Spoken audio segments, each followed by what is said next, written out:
ไม่ต้องไปถึง9 วัดหรือ10 วัดเพื่อแสวงหาสัจธรรมที่ไหนไปแค่3 วัดก็พอดังต่อไปวัดความดีความชั่วร้ายของตัวเองวัดอารมณ์ของตัวเองวัดศีลธรรมที่ประจำใจตัวอย่างครัดเคร่งวัดไหนๆก็ไม่เท่าวัดเราเองโปรดรีบเร่งวัด3 สิ่งมิ่งมงคลขอถวายความนอบน้อมแด่พระรัตนตรัยมีพระพุทธเจ้าเป็นต้นขอถวายความเคารพพระมหาเถระพระเถรานุเถระเจ้าคณะพระสังฆาธิการทั่วโลกมีพระเดชพระคุณพระธรรมเสนาบดีเจ้าคณะภาค7วัดพระธาตุดอยสุเทพเป็นต้นและขออำนวยพรแด่ท่านผู้ฟังท่านผู้ชมสาธุชนพุทธบริษัททั้งหลายวันนี้รายการพระไตรปิฎกลอยฟ้าก็ลอยมาจากวัดพระธาตุดอยสุเทพล่วงหน้ามา2 วันสำหรับเทปนี้ก็เป็นครั้งที่2ต้องขออภัยเมื่อกี้นี้ก็มีคอมเมนต์เข้ามาจากท่านนายพลนเรศจิตรักและ FC ตัวจริงพระครูธรรมธรสุริยันคำปาอยู่2 เรื่องแต่ว่ามันหลุด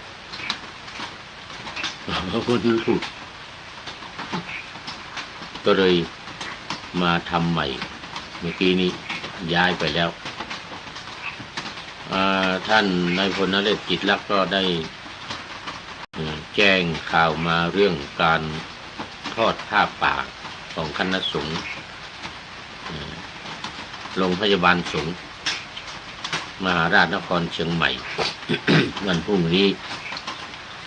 คือวันที่9จะมี2 วันวันที่9กับวันที่10แล้วก็ขอถือโอกาสประชาสัมพันธ์ให้กับญาติโยมทั้งหลายได้รับทราบคนจริงก็แจ้งกันไปหมดละนะนี่ก็พากันมาประชาสัมพันธ์อีกทีหนึ่งโอ้ตอนนี้ขอต้อนรับคุณโยมพิษสมัยศรีเทพธรรมรงค์กราบสาธุสาธุสาธุเจ้าจากจังหวัดลำปางโอ้เป็น FC ตัวจริงแล้วทีนี้เป็น FC ตัวจริงแล้วก็วันนี้เป็นอาทิกัลยาณธรรมิกาเพราะว่าเป็นผู้ที่มีประกอบด้วยธรรมอันงามในเบื้องต้นคือศีลเนี่ยอันนี้เพราะว่ากำลังเริ่มรายการป่านหน้าธรรมะยังไม่เสร็จ เข้ามาแต่หัวรุ่งเลยเหมือนกันเอาเรียกว่าไก่ยังไม่ทันหูสุริโยยังไม่จับขอบฟ้าป่านหน้าธรรมะยังไม่เสร็จยังไม่ได้เข้าเนื้อเรื่องของธรรมะวันนี้โอ้มนาขอบคุณคุณโยมสมัยศรีเทพธรรมรงค์จากจังหวัดลำปางเป็นอย่างยิ่ง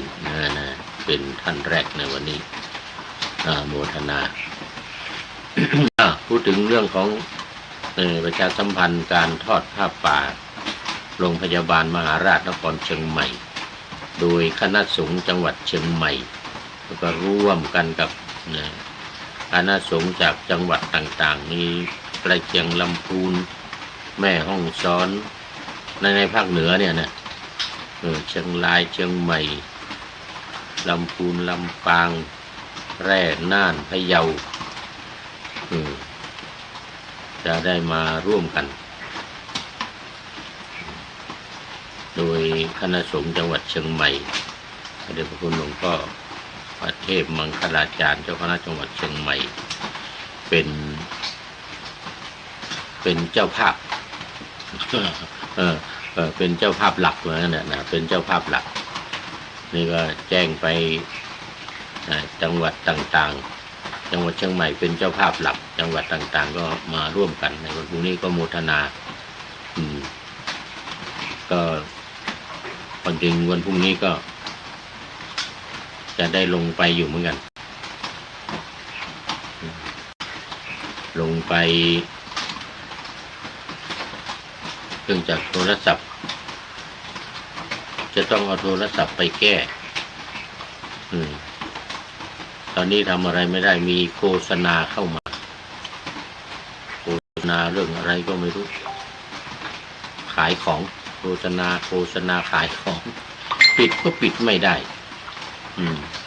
แล้วขอใครต่อใครช่วยกันทำแล้วก็ไม่ได้รีสตาร์ทแล้วก็ไม่ได้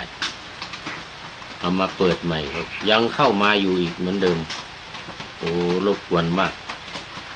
ตอนนี้จะเปิดเฟซก็ไม่ได้จะใช้งานอะไรไม่ได้ทั้งนั้น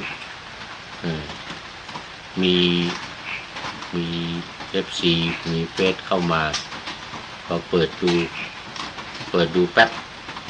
มาฟังนี่ละโฆษณาโอ้รบกวนมากคนพวกนี้จะต้องไปที่ร้านจะต้องไปที่ร้าน AIS ต้องให้เขาช่วยจัดการหน่อยแล้วก็จะถ้ามีเวลานะมีเวลาจะไปร่วมทอดผ้าป่า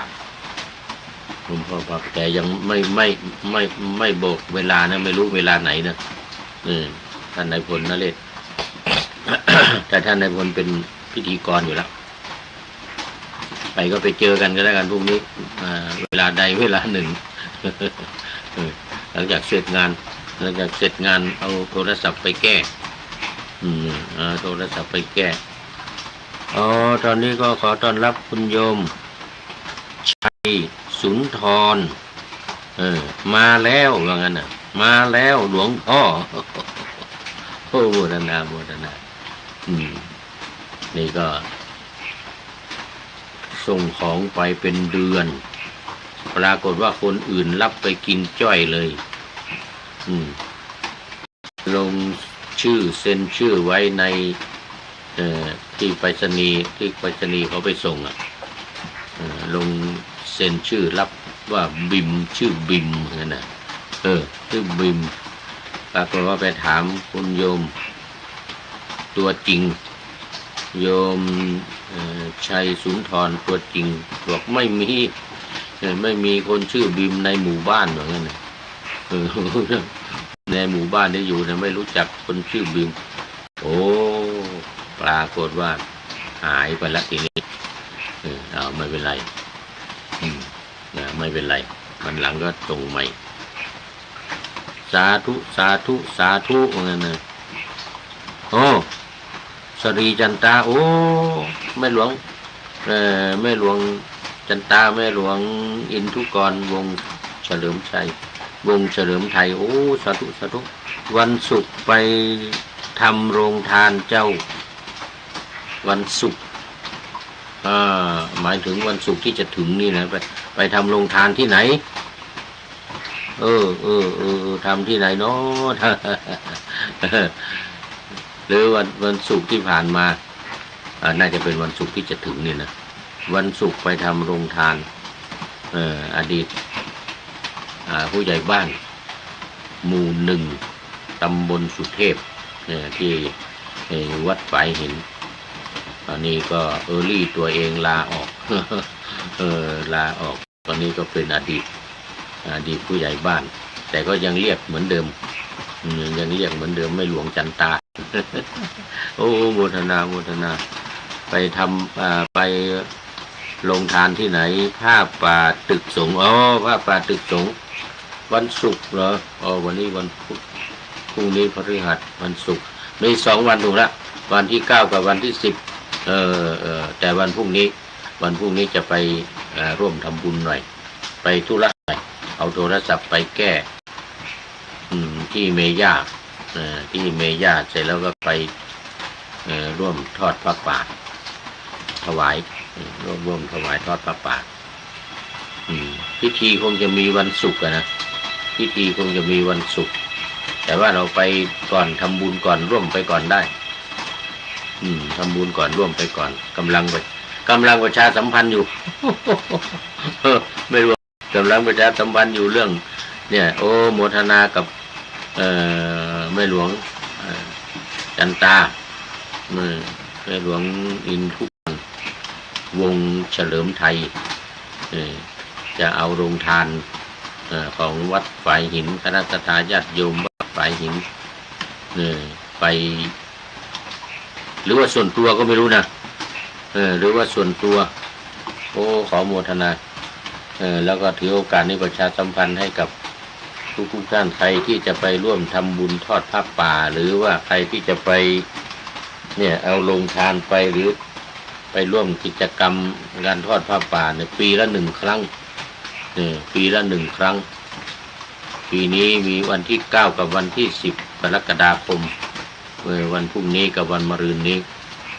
โมทนากับแม่หลวงเอาผ้าป่าไปขอไปเอาลงทานไปแล้วก็ร่วมทอดผ้าป่ากับเขาด้วยเอาโมทนาเป็นอย่างยิ่งนี่แล้วก็2ท่านพระครูธรรมธรท่านพระครูธรรมธรสุริยัน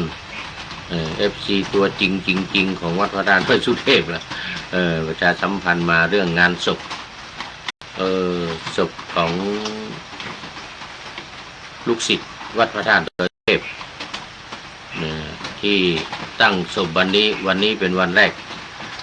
ขอเชิญชวนญาติโยมทุกคนวัดพระธาตุดอยสุเทพไปร่วมกันที่ศาลา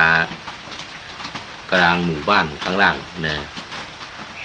เป็นบอกชื่อศาลามาเมื่อกี้ลืมไปแล้วโมทนาเชิญชวนประชาสัมพันธ์เชิญชวนไปร่วมกันเริ่มวันนี้เป็นวันแรกเหมือนกันแต่ยังไม่ได้ดูว่าเมื่อกี้นี่ไม่ทันได้อ่านก็เลยไม่รู้ว่าจะเอาศพไปวันไหนจะไปชาปนกิจศพวันไหนเดี๋ยวก็มีอีกเดี๋ยวพรุ่งนี้ประชาสัมพันธ์เข้ามาถ้าอยู่ตอนนี้ถ้าว่าอยู่ในเฟซก็ขอความกรุณาได้คอมเมนต์เข้ามาหน่อยเรื่องวันชาปนกิจศพของลูกศิษย์วัดพระธาตุดอยสุเทพอายุแค่23 ปีอายุ23 ปีก็ไม่ว่ากันไม่ว่ากันเพราะว่าคนเรานั้นไม่รู้ว่าอายุเท่าไหร่จะไปบางคนก็หนุ่มบางคนก็แก่บางคนก็เฒ่าชราบางคนก็ยังเป็นเด็กๆอยู่ไปแล้วก็มีนี่ก็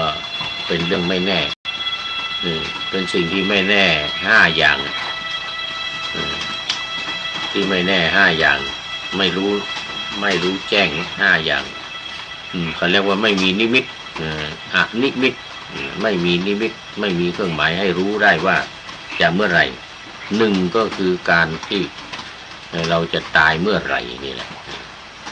เราจะตายเมื่อไหร่จะอายุเท่าไหร่จะตายเนี่ยไม่รู้ตั้งแต่เกิดมาเนี่ยจนถึงใหญ่โตเท่าแก่ไปนี่นะเรายังไม่รู้เลยว่าจะตายเมื่อไหร่2จะตายที่ไหนไม่รู้สถานที่ไม่รู้สถานที่ว่าจะตายที่ไหน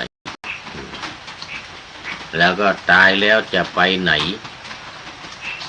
อันนี้ก็ไม่รู้เหมือนกันไม่รู้เมื่อวันก่อนนี้ท่านนายพล เเขียนเป็นบทกลอนมาอยู่บทหนึ่งนะนำออกอากาศไปแล้วจั่วหัวไปแล้ว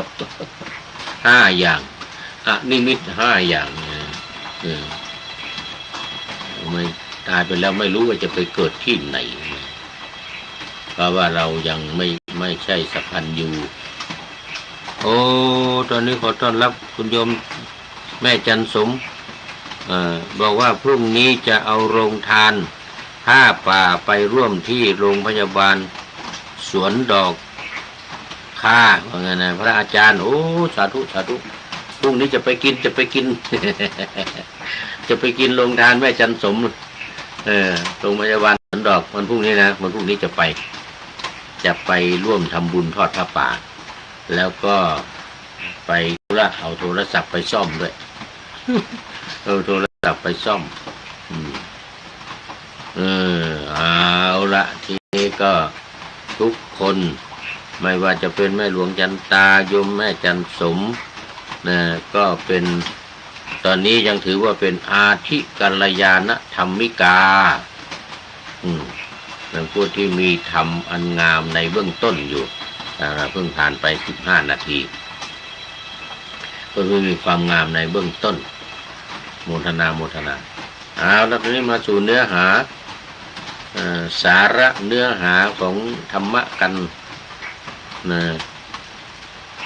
เนื้อหาสาระของธรรมะกันเลยวันนี้ก็มาต่อจากเมื่อวานมงคลละสูตรในพระไตรปิฎกเล่มที่25หน้าที่7ละวันนี้เริ่มมาหน้า7ละเริ่มคาถาที่1เลยทีนี้พหูเทวามนุษสาจะมังครานิอจินตยุงอากังขมานาโสฐานังอากังขมานะโสฐานังลูหิมังคารมุตตมังเริ่มคาถาแรกวันนี้เรื่องความเป็นมาอะไรต่างๆนี่พูดไปหมดแล้วเมื่อวานหมดไป1 ชั่วโมงยังไม่ได้สักคาถา เริ่มตั้งแต่เอวเมสุตังเอกังสมยังภควาภาสาวัตถิยังวิหารติเมื่อวานนี้ก็แปลไปเรียบร้อยอธิบายไปเรียบร้อยเรื่องเทวดามาเรื่องประวัติเรื่องความเป็นมาของมงคลสูตรเทวดาชุมนุมกันถามปัญหาอยู่12 ปีนี่ว่าไปแล้วเมื่อวานไปหาท้าวจตุโลกบาลทั้ง4ไปหาท้าวสักกะเทวราชแต่ท้าวสักกะเทวราชก็พากันมาหาพระพุทธเจ้าเนี่ยเล่าไปแล้วเมื่อวานนี้นะเล่าไปแล้วเมื่อวานนี้วันนี้มาเริ่มคาถาใน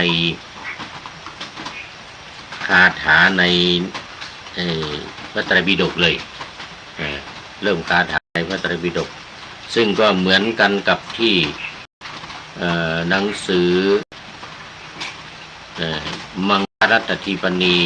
เล่ม1นะเล่ม1เล่ม2เหมือนกันนะเอาจากนี้ไปนะเอาจากนี้ไปแต่เอาไปขยายความไปอธิบายความในเล่ม1นั้นเป็นหลักสูตรของปริยัติธรรม4 ประโยคส่วนเล่ม2ก็เป็นหลักสูตรของปริยัติธรรม5 ประโยคปริยัติธรรม5 ประโยคเล่ม1ประโยค4เล่ม2ประโยค5แต่ว่าไปแปลกับในประโยค7นะประโยค7เนี่ยมังคลัตถีบดีภาค1ปริยัติธรรม7 ประโยคก็แปลกลับจากภาษาไทยเป็นภาษาบาลีโอ้ตอนนี้ท่านนายพลนเรศมาแล้วพรุ่งนี้กับผมก็ไปครับว่าไงนะหลวงพ่อไปเป็นพิธีกรวันนี้กระผมบอกบุญผ่านเพจ Facebook มีFC ร่วมทำบุญหลายท่านครับโอ้โมทนาโมทนา เมื่อกี้แม่หลวงจันตาก็มีแจ้งมาสองคนละว่าจะนำลงทานแม่หลวงอินทุกรวงเฉลิมไทยวัดฝายหินก็เอาจะไปวันศุกร์วันมะรืนวันพรุ่งนี้แม่จันสมวันพรุ่งนี้แม่จันสมจะเอาลงทานไปวันพรุ่งนี้จะไปกินลงทานไปฉันลงทานของแม่จันสม ที่โรงพยาบาลมหาราชนะพรุ่งนี้นะพรุ่งนี้เจอท่านนายพลพรุ่งนี้เจอกัน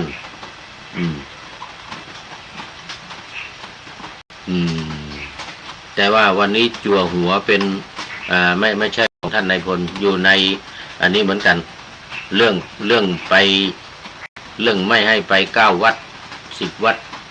ให้ไป3 วัด ของท่านอาจารย์พระเดี๋ยวก่อนให้ไป3 วัดนี่นะ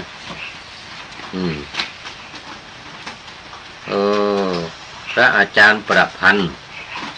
ท่านแดงว่างั้นนะ ท่านอาจารย์ประพันธ์ท่านแดงนี่วัดได้ลืมชื่อวัดไปบอกว่าไม่ต้องไป9 วัด10 วัดว่างั้นนะไปแค่3 วัดว่างั้นวัดความดีวัดอารมณ์แล้วก็วัดศีลธรรมของตัวเองว่างั้นนะท่านนายพลวันนี้นะจั่วหัวไปละเดี๋ยวเป็นข้อคิดประจำรายการท้ายรายการในวันนี้ไป3 วัดไป3 วัดวัดความดีความชั่วของตัวเองวัดอารมณ์ของตัวเองแล้วก็วัดศีลธรรมของตัวเองเกี่ยวกับตัวเองทั้งนั้นเกี่ยวกับตัวเองทั้งนั้นไม่ต้องไป9 วัด10 วัดเหมือนกัน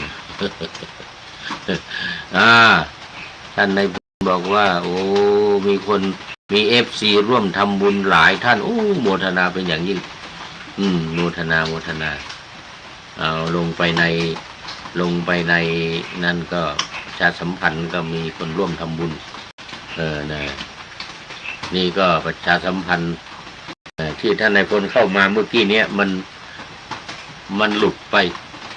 อินเทอร์เน็ตมันหลุดไปก็เลยมาทำใหม่อันนี้มาเริ่มใหม่เมื่อกี้เสียเวลาไปหลายนาทีอันนี้มาทำใหม่แล้วโมทนากับท่านนายพลเป็นอย่างยิ่งวันพรุ่งนี้เจอกันที่โรงพยาบาลสวนดอก วันพรุ่งนี้จะไปร่วมทำบุญทอดผ้าป่าตอนนี้ก็มงคลสูตรในพระไตรปิฎกเล่มที่25ต้นตอของมังคลัตถทิปณีเล่ม1เล่ม2ที่พระเดชพระคุณหลวงพ่อสิริมังคลาจารย์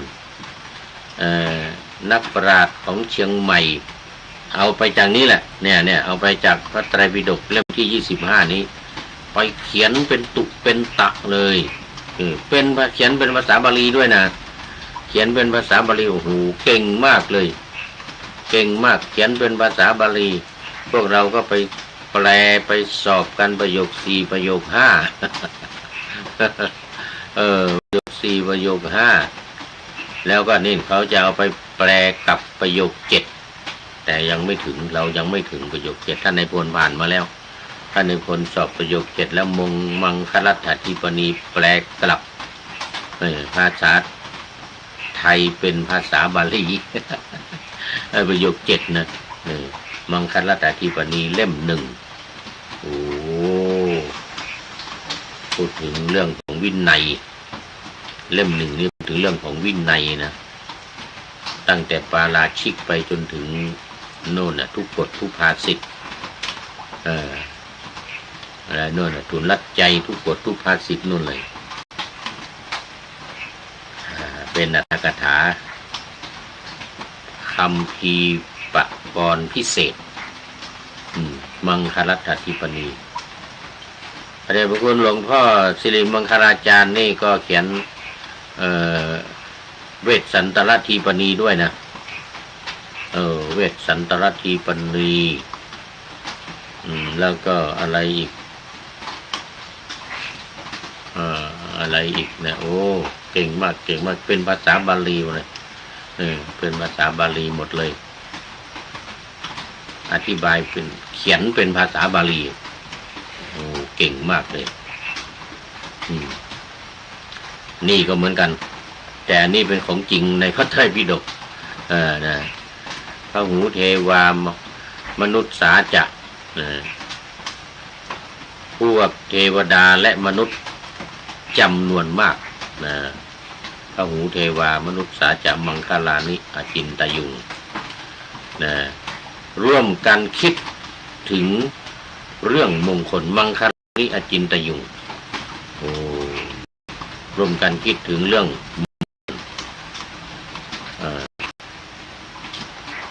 อากังขมานะอากังขมานะโสฐานังอากังขมาโสฐานังมุ่งหวังความสวัสดีโสติเป็นโสฐานังโสติมุ่งความมุ่งหวังอากังขมานาเนี่ยว่ามุ่งหวังความสวัสดีมุ่งหวังความสวัสดีร่วมกันคิดถึงเรื่องมงคลมังคลานิอจินตยุงปรูหิมังครมุตตมังขอพระองค์ตรัสบอกมงคลอันสูงสุดด้วยเถิดปรูหิถ้าปรูมิก็เราอาหัง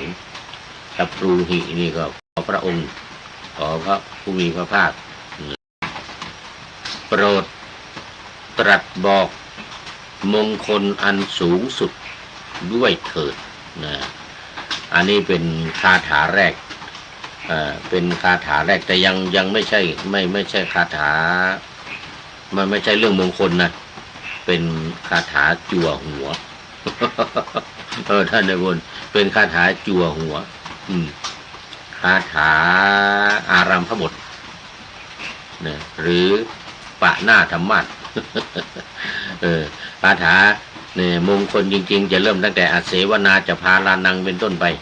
ไม่ครบคนผ่านคราวนี้ขอต้อนรับพระเดชพระคุณหลวงพ่อสุทธิสงึมรำจากจังหวัดบุรีรัมย์โอ้สาธุครับหลวงพ่อเอาหัวใจใสๆมาแล้วกราบขอบพระคุณเป็นอย่างยิ่งอวยพรวันเกิดของผู้พูดโมทนาครับขอบคุณมากยังเป็นโอ้เกือบจะเป็นมัชเชกัลยาณธรรมโมแล้วตอนนี้มันยังไม่ถึง38 ผ่านมา28 นาทีเกือบจะเป็นยังเป็นอาทิกัลยาณธรรมโมโมทนาพระเดชพระคุณหลวงพ่อมีธรรมอันงามในเบื้องต้นมีธรรมอันงามในเบื้องต้นเมื่อกี้นี้คุณโยมจันสมก็เป็นอาทิกัลยาณธรรมิกาเป็นผู้เป็นผู้ประกอบด้วยธรรมอันงามในเบื้องต้นเป็นผู้หญิงก็เป็นธรรมิกาผู้ชายก็แจกเป็นเหมือนปุริโสเลยธรรมโมท่านนายพลเป็นคนแต่งมาเนี่ย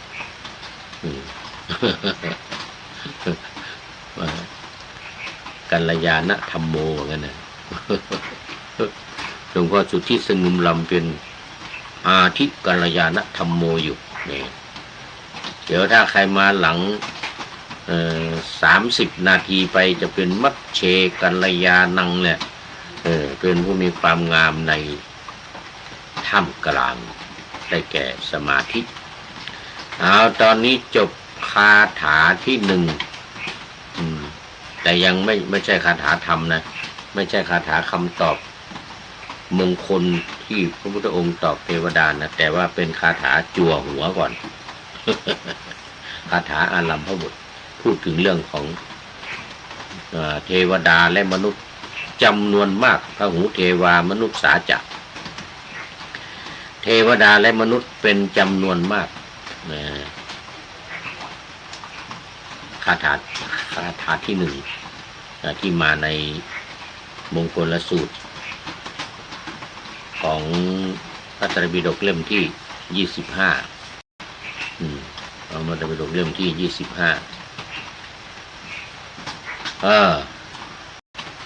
ร่วมกันคิดถึงเรื่องของมงคลมาเป็นเวลา12 ปีไม่มีใครตอบได้บางคนว่าสิ่งที่เห็นเป็นมงคลบางคนว่าสิ่งที่ได้ยินเป็นมงคลบางคนว่าสิ่งที่ได้กลิ่นเป็นมงคลอย่างเงี้ยนะตกลงกันไม่ได้ท้าวสักกะเทวราชก็เลยถามพวกเทวดาที่มากันนะเมื่อเรื่องมันลามไปถึงหมื่นจักรวาลนู่นนะไม่ใช่เฉพาะในเมืองมนุษย์ในเมืองเทวดาในจักรวาลของเรานะไม่ใช่จักรวาลของเราอย่างเดียวนะโน่นนะไปหมื่นจักรวาลนะไปหมื่นจักรวาลเลยทีเดียวไม่มีใครตอบได้พระพุทธองค์ก็เลยจะมาตอบข้อที่1และต่อไปนี้พระผู้มีพระภาคจึงตรัสตอบดังนี้เอาละทีนี้อเสวนาจะพาลานังการไม่คบคนพาลปัณฑิตานันจะเสวนาการคบบัณฑิตคบแต่บัณฑิตนะบูชาจะปูชนียานังการบูชาคนที่ควรบูชามีพระพุทธเจ้าเป็นต้นมีพ่อมีแม่มีครูบาอาจารย์มีผู้ที่มีอุปการะคุณผู้ที่มีอุปการะคุณการบูชาคนนี้คราวนี้เรามาดูคำจำกัดความแล้วก็เนื้อหาของอเสวนาจะพาลานังก่อนปัณฑิตานันจะเสวนาเอาไว้ทีหลังการบูชาคนที่ควรบูชาก็เอาไว้ทีหลังเราจะว่าเป็นข้อไปตามที่จะว่าได้เอาข้อที่1ก่อนการไม่คบคนพาลเนี่ยคนพาลเป็นยังไงลักษณะเป็นยังไงคราวนี้ก็มาดูในอันนี้แหละทีนี้หลักฐานอ้างอิงในพระไตรปิฎกการไม่คบคนพาลนี่มานี่ก็มาดูกันเลยทีนี้คือการหลีกเลี่ยงการคบหาสมาคมกับคนที่มีความคิดเห็นผิดชอบชั่วดีบกพร่องโดยเป็นมงคลข้อแรกตามหลักมงคล38ประการทางพระพุทธศาสนาเพื่อป้องกันตนเองจากการถูกชักจูงไปทางที่เสื่อมเสียหรือเกิดความเดือดร้อนนั่นเองเกิดความเดือดร้อนเพราะว่าคบคนพาลนี่เขาเขียนไว้ว่าคบคนพาลคนพาไปหาผิดคบบัณฑิตพาไปหาผลก็ได้แก่มงคลข้อที่1กับข้อที่2นี้เองคบคนพาลก็พาลไปหาผิดลักษณะของคนพาลเนี่ยมันจะเป็นคนที่ไม่ว่าจะพูดก็ตามจะทำก็นะรายละเอียดในแง่มุมต่างๆเนี่ยมีดังต่อไปนี้ลักษณะของคนพาล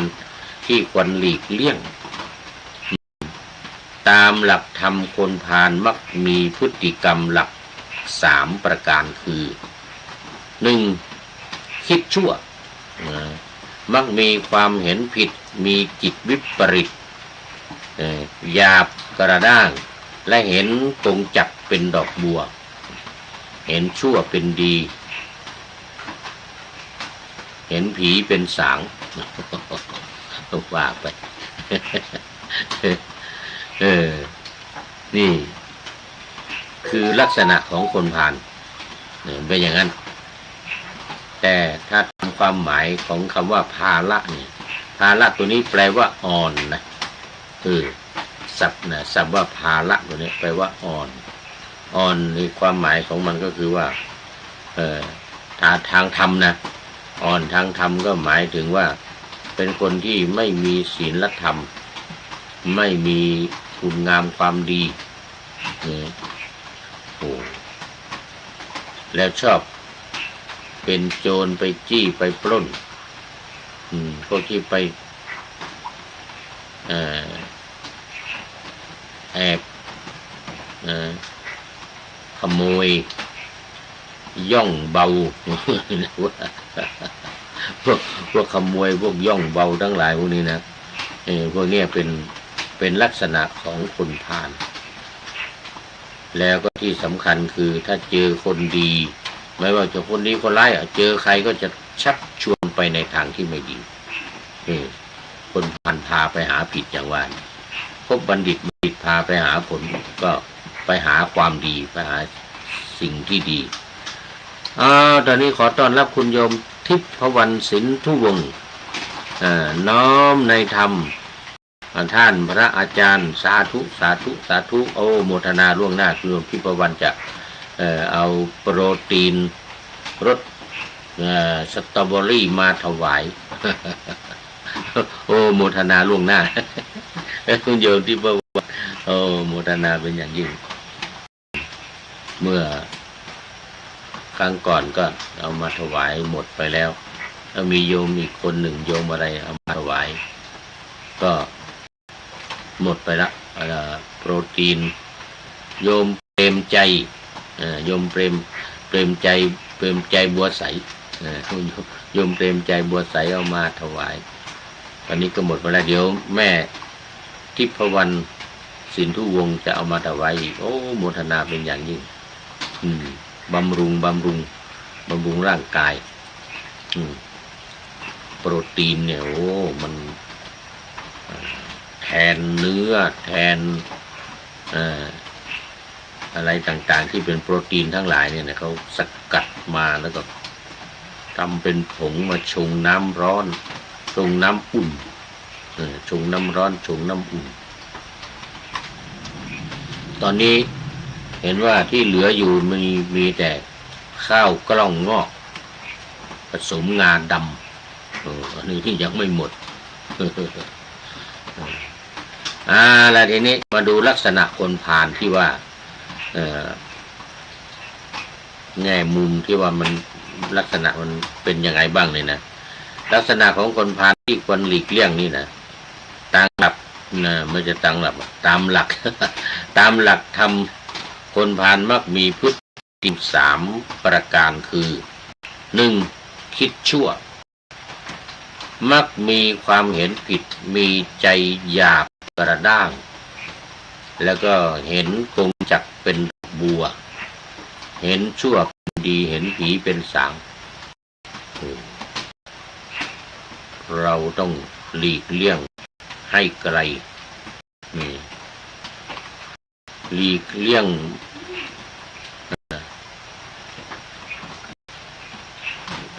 งหมาเนี่ยนะ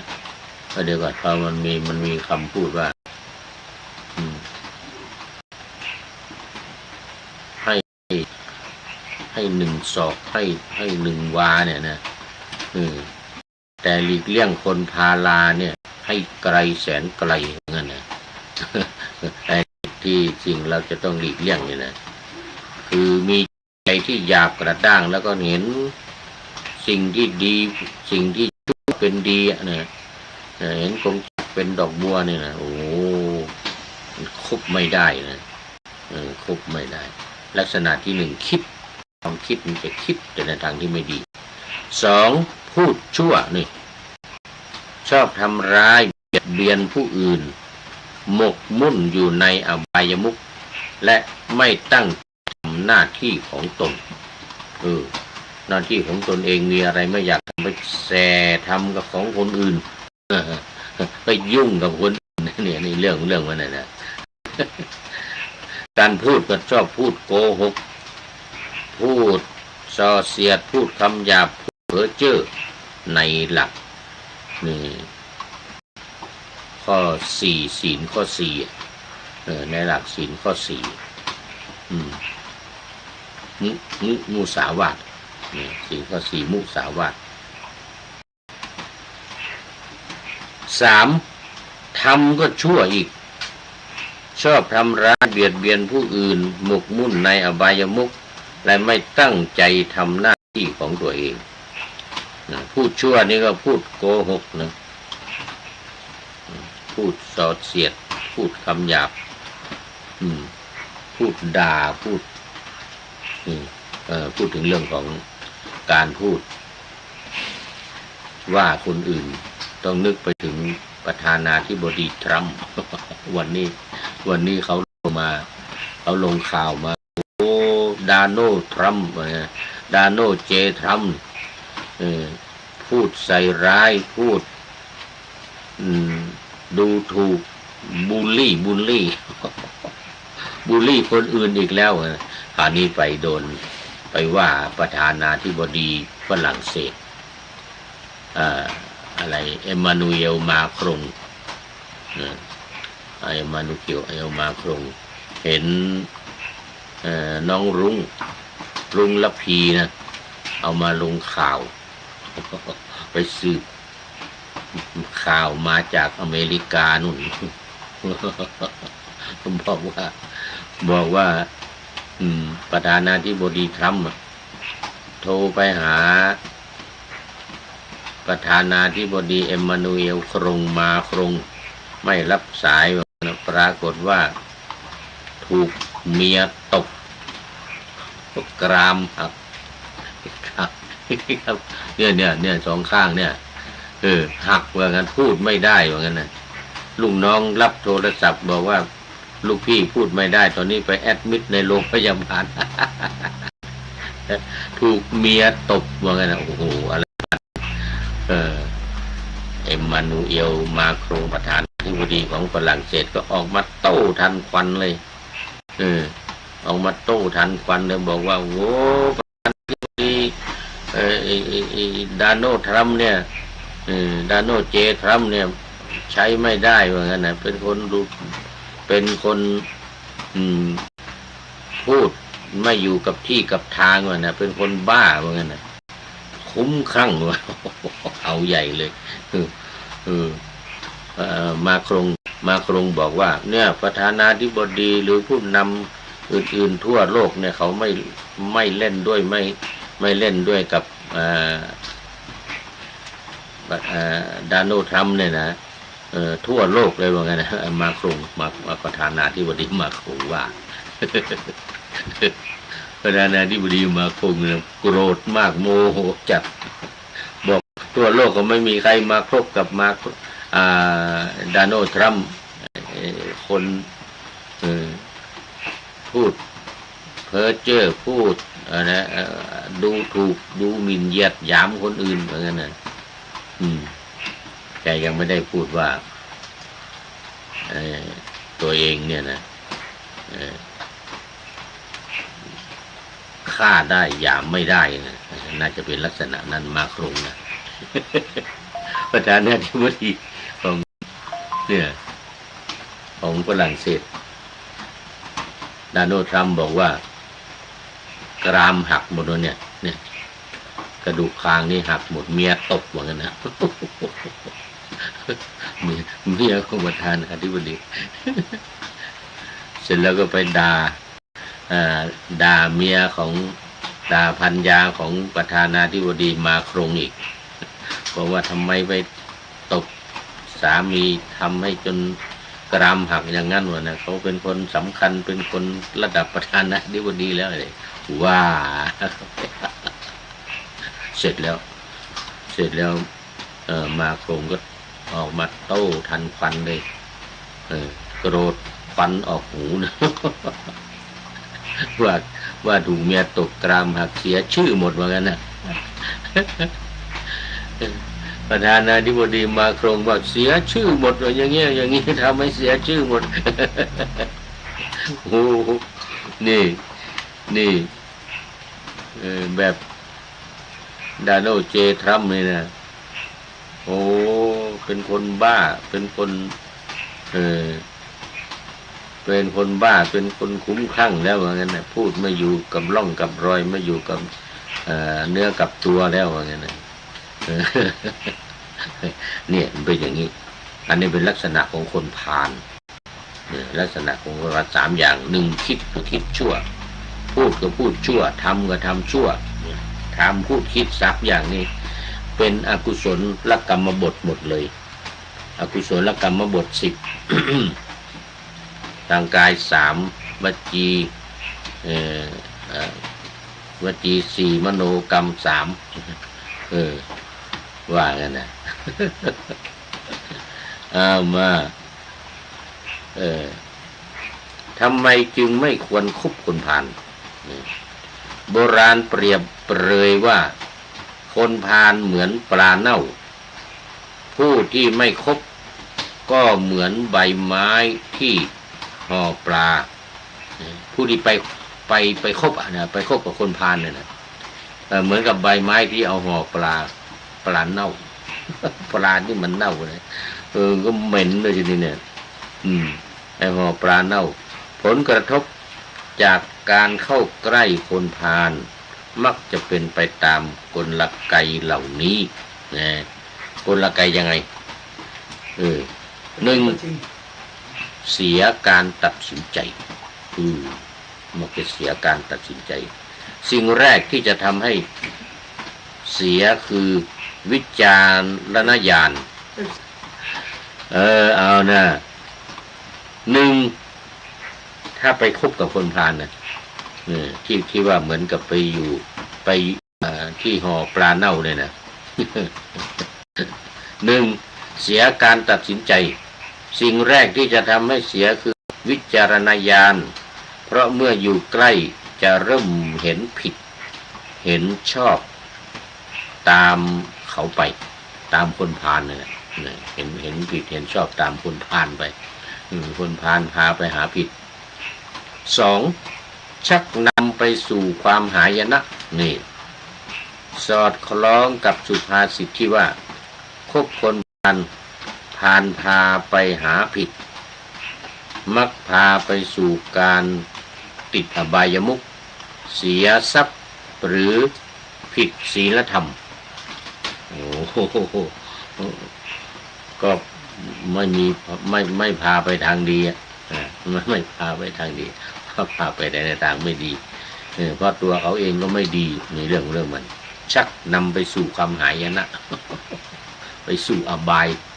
ายภูมิ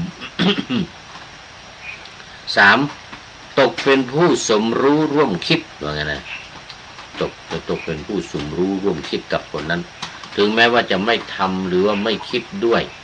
แต่ว่าถ้าตามกันไปเนี่ยคนมองดูแล้วก็เหมือนกับเป็นยี่ห้อเดียวกันแล้ววะ คนหนึ่งก็เป็นคนพาลนะและอีกคนหนึ่งตามไปมันก็เหมือนกันนั่นแหละนะถ้าไม่เหมือนมันไม่ตามกันหรอกลักษณะเป็นอย่างนี้กลายเป็นผู้ที่สมรู้ร่วมคิดกันไปอาจโดนหลอกใช้หรือถูกร่างแหในความผิดที่คนพาลก่อขึ้นโดนร่างแหไปด้วยเพราะว่าไปตามเขานี่ไปตามเขาคนที่มาจะจ้องจับเช่นตำรวจหรือสายลับอะไรเข้ามาเนี่ยนะก็จะต้องจับทั้งสองก็จะต้องจับทั้งสองเนี่ยถือว่าเป็นผู้ที่สมรู้ร่วมคิดกันอะไรนะถ้าไปด้วยกันการไม่คบคนพาลนี่ไม่ได้หมายถึงกิจการรังเกียจเดียดฉันหรือทำร้ายนะแต่เป็นการระมัดระวังตนเองโดยรักษาระยะห่างไม่เอาชีวิตไปผูกติดและไม่ทำกิจกรรมร่วมกันเพื่อเปิดโอกาสให้ตนเองได้ไปคบหาบัณฑิตหรือกัลยาณมิตรแทนไม่ต้องเอาตัวออกห่างด้วยตนเองนะต้องเอาตัวออกห่างแล้วก็พยายามเข้าหานักปราชญ์ราชบัณฑิตนี่ลักษณะต้องเป็นอย่างนั้น ลักษณะเป็นอย่างนั้นคราวนี้มาดูสิ่งที่ตรงกันข้ามกับคนพาลบ้างคือบัณฑิตนะลักษณะของกัลยาณมิตรคนดีที่ควรคบนะสองวิธีการคือสังเกตมิตรแท้และมิตรเทียมในชีวิตประจำวันวิธีการที่จะหลีกเลี่ยงจากคนพาลนี่นะสามตัวอย่างนิทานชาดกที่สอนเรื่องการคบคนพาลสอนเรื่องการคบคนพาลโอ้เป็นสิ่งที่จะพาล่มจมเสียหายล่มจมเสียหายแต่ถ้าใจแข็งก็จะดีหน่อยมันจะไม่อย่างนั้นนะดิไปด้วยกันมันก็จะต้องมันเกรงอกเกรงใจกันจะเกรงใจคนไม่ดีก็ตามไปกับคนไม่ดี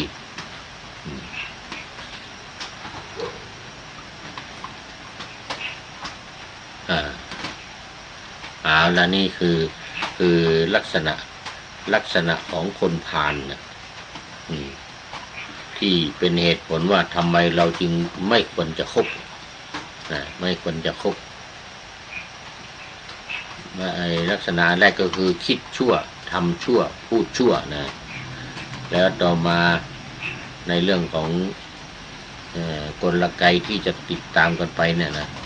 หนึ่งเสียการตัดสินใจสองชักนำไปสู่ความหายนะและสามตกเป็นผู้สมรู้ร่วมคิด นะตกเป็นผู้สมรู้ร่วมคิดกันเพราะฉะนั้นก็เป็นสิ่งที่ไม่ดีในมงคลสูตรข้อที่หนึ่งเลยก็จึงบอกว่าอเสวนาจะพาลานังการไม่คบคนพาล แล้วก็สุดท้ายมันจะมีคำว่าเอตัมมังคารมุตตมังนี่เป็นมงคลอันสูงสุดที่คนทั้งหลายไม่มีใครกล้าที่จะคิดที่จะตอบคำถามนี้ได้นะมีพระพุทธเจ้ารูปเดียวที่กล้าหาญในการจะตอบในการจะตัดสินใจว่าจะคบกับคนพาลว่าจะคบหรือไม่คบจะไปหรือไม่ไปเนี่ยนะนี่ก็เป็นที่น่าสังเกตว่าคนพาลเนี่ยจะพยายามคบหาคนดีเพื่อที่จะหลอกลวงเอาทรัพย์สมบัติหรือเอาสิ่งของในเรื่องมันจึงเป็นสิ่งที่อันตรายมากเพราะฉะนั้นหลีกได้ก็หลีกอย่าไปอยู่ใกล้เพราะว่ามันทำให้คนเห็นแล้วก็รู้สึกว่ามันจะเป็นไปด้วยกันนะจะไปด้วยกันนะเอาแล้ววันนี้เอาไว้แค่นี้ก่อนยังไม่ ยังไม่ได้ยกตัวอย่างนะยังไม่ได้ยกตัวอย่างมาแต่ว่าเวลาหมดซะแล้ว ในค่ำคืนวันนี้เวลาหมดคุณโยมทิพวรรณสินธุวงศ์ก็อยู่เป็นท่านสุดท้ายกับหลวงพ่อสุทธิสงึมรำเป็นปริโยสานะกัลยาณธรรมิกานี่สำหรับคุณโยมทิพวรรณสินธุวงศ์แล้วก็สำหรับพระเดชพระคุณหลวงพ่อสุทธิสงึมรำก็เป็นปริโยสานะกัลยาณธรรมโมปริโยสานะกัลยาณธรรมโมโมทนาเป็นอย่างยิ่งแล้วคราวนี้ก็มาดูข้อคิดท้ายรายการวันนี้ วันที่ใต้กันวันนี้ได้จากท่านอาจารย์พระครูเดี๋ยวก่อนไหนละติ้งพระครูอะไรเมื่อกี้นี่ก็ว่าอยู่นะนี่เรื่องที่ว่าไม่ต้องไป9 วัดเลยนะ บอกว่าไม่ต้องไปถึง9 วัดหรือ10 วัด นะเพื่อแสดงเพื่อแสวงหาสัจธรรมที่ไหนสัจธรรมก็คือพระสัจธรรมนะเพื่อแสวงหาสัจธรรมที่ไหนไปแค่3 วัดก็พอดังต่อไปวงเล็บนี้ต่อไปนี้ดังต่อไป1วัดความดีข้อ1นี่นะวัดความดีความชั่วร้ายของตัวเอง2วัดอารมณ์ของตัวเองแล้วก็ข้อ3วัดศีลธรรมวัดอารมณ์ของตัวเองวัดศีลธรรมที่ประจำใจตัวที่ประจำใจตัวเองอย่างครัดเคร่งวัดไหนๆก็ไม่เท่าวัดเราเองนะโปรดรีบเร่งวัด3 สิ่งมิ่งมงคลเอาละ3 สิ่งที่ให้วัดนี่ก็คือ1วัดความดี2วัดอารมณ์แล้วก็3วัดศีลธรรมของตัวเองว่ามีศีลธรรมหรือเปล่ามีมากมีน้อยขนาดไหนยังไงและตัวเองเนี่ยอารมณ์เป็นยังไงอารมณ์ชั่ววูบเป็นยังไงอารมณ์ระยะยาวเป็นยังไงนะแล้วก็วัดดูว่าความดีความชั่วทำมากน้อยขนาดไหนทำดีแล้วหรือยังไม่ได้ทำเนี่ยก็วัดดูทั้งความดีทั้งความชั่วเพราะฉะนั้นไม่ต้องไปวัดที่ไหนไป3 วัดนี้วัดความดีความชั่วนะวัดศีลธรรมวัดอารมณ์3 อย่าง ฝากเป็นข้อคิดในรายการพระไตรปิฎกลอยฟ้าวันนี้ขอนำพระไตรปิฎกลอยฟ้าไปจากผู้ฟังทั้งหลายในโลกล่าวันต่อไปจะได้จรย้อนกลับมาสู่สถานีใหม่ให้ท่านฟัง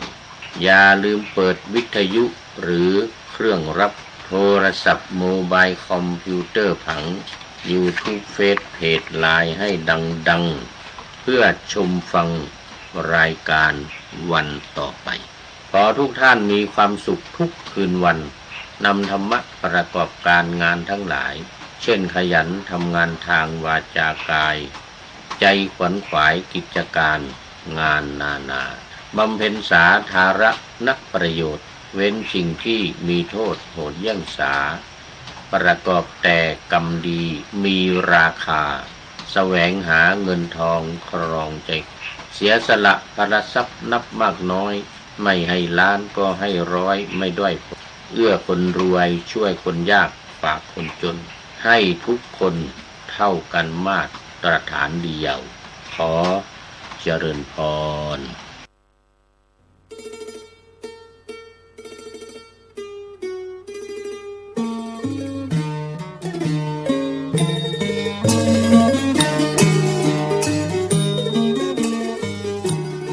การบรรพชาอุปสมบทในปีนี้